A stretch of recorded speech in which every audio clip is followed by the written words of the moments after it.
पाठ 8। सुनहरा मुर्गा, काला बंदर और लाल अमरूद का पेड़। सुनहरा मुर्गा अपनी तरह का एक ही था, इसलिए बहुत से कसाईयों की नजर उस पर थी। काला बंदर भी अपनी तरह का एक ही था, इसलिए बहुत से चिड़ियाघर के लोग उसे पकड़ पाने की कोशिश में थे। लाल अमरूद के पेड़ पर पूरे पूरे लाल अमरूद उगते थे।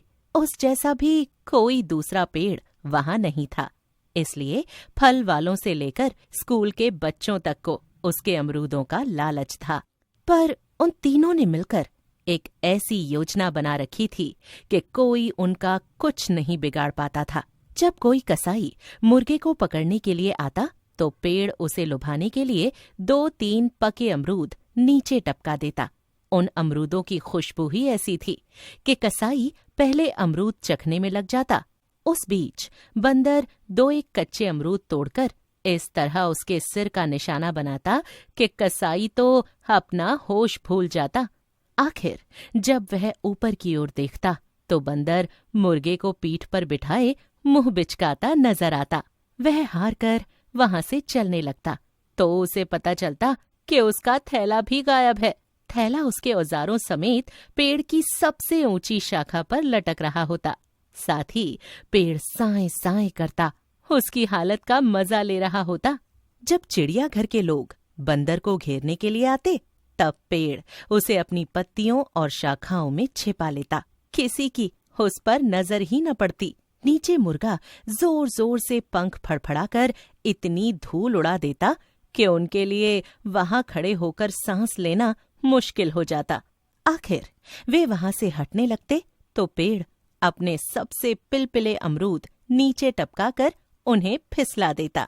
वे किसी तरह गिरते पड़ते वहां से लौटते तो उन्हें पता चलता कि उनका बंदर पकड़ने का जाल मुर्गे की चोंच में है और मुर्गा पेड़ की सबसे ऊंची टहनी पर बैठा है।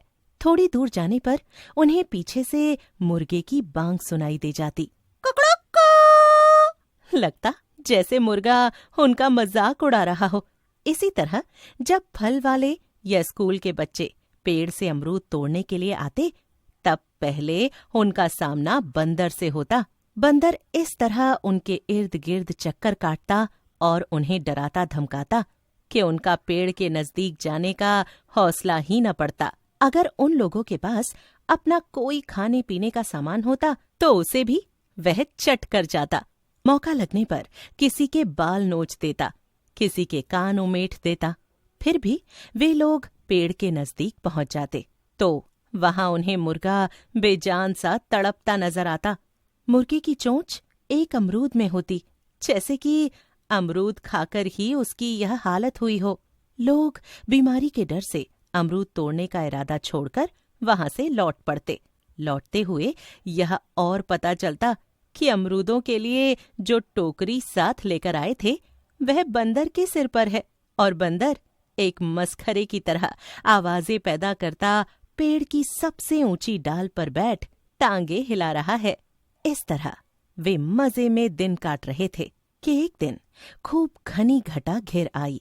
पहले मूसलाधार वर्षा हुई, फिर ओले पड़ने लगे। जब उन तीनों ने साथ मिलकर अपना अपना बचाव करने की योजना बनाई थी तब इस दिन की बात नहीं सोची थी। पेड़ अपनी जगह परेशान था।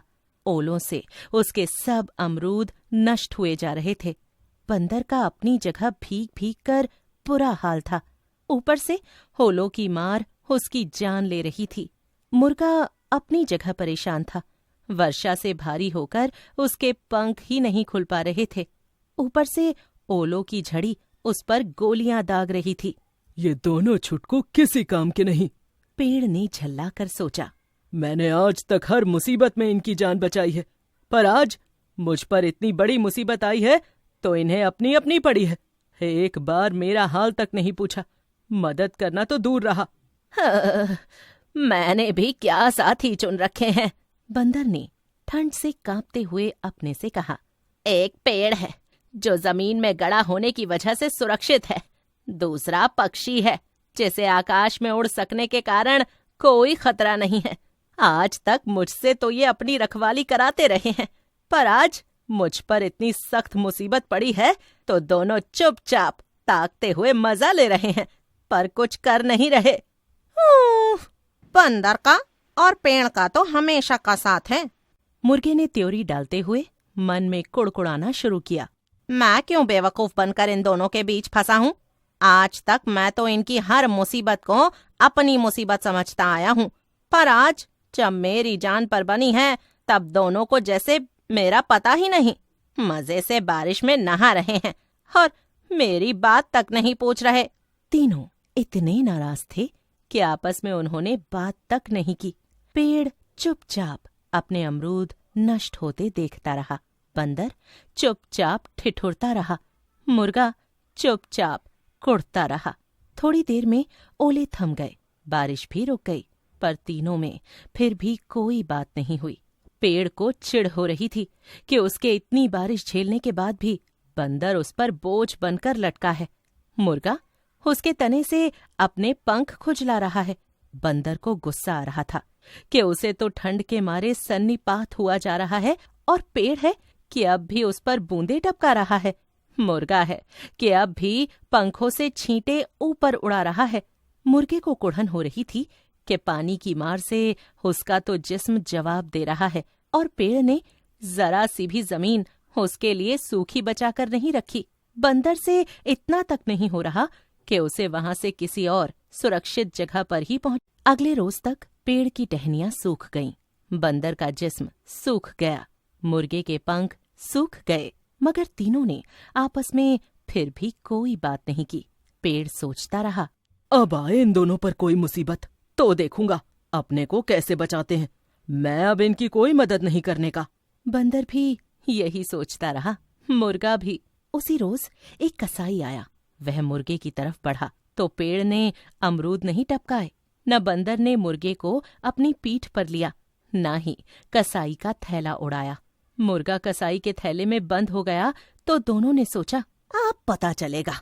बड़ा मुर्गा बना फिरता था। कसाई मुर्गे को लेकर चला गया। अगले रोज चिड़ियाघर से लोग आए। उन्होंने बंदर को पकड़ने के लिए जाल बिछाया तो पेड़ चुपचाप दूसरी तरफ मुंह किए रहा।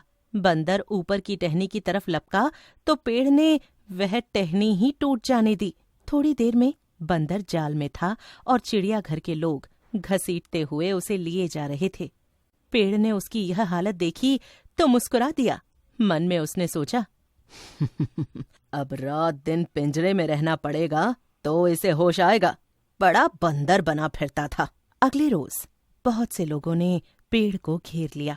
पेड़ ने सहम कर देखा कि उनके पत्थरों और डंडों का कोई जवाब उसके पास नहीं है। ताड़ ताड़ थोड़ी ही देर में उसके सारे अमरूद झाड़ लिए गए। पुराने पेड़ की जड़ पर कुल्हाड़ी चलने लगी। थोड़ी देर में अमरूद टोकरियों में भरकर जा रहे थे और पेड़ की लकड़ियां लोगों के कंधों पर लदकर एक गिलहरी वहीं रहती थी। मुर्गे, बंदर और पेड़ की आपसी योजना और एकता पर वह चकित हुआ करती थी। उसने मुर्गे और बंदर के बाद पेड़ को इस हालत में जाते देखा तो लंबी सांस के साथ मन में बोली, हाँ, जा रहा है यह भी लोगों का चूल्हा जलाने। बड़े बने फिरते थे।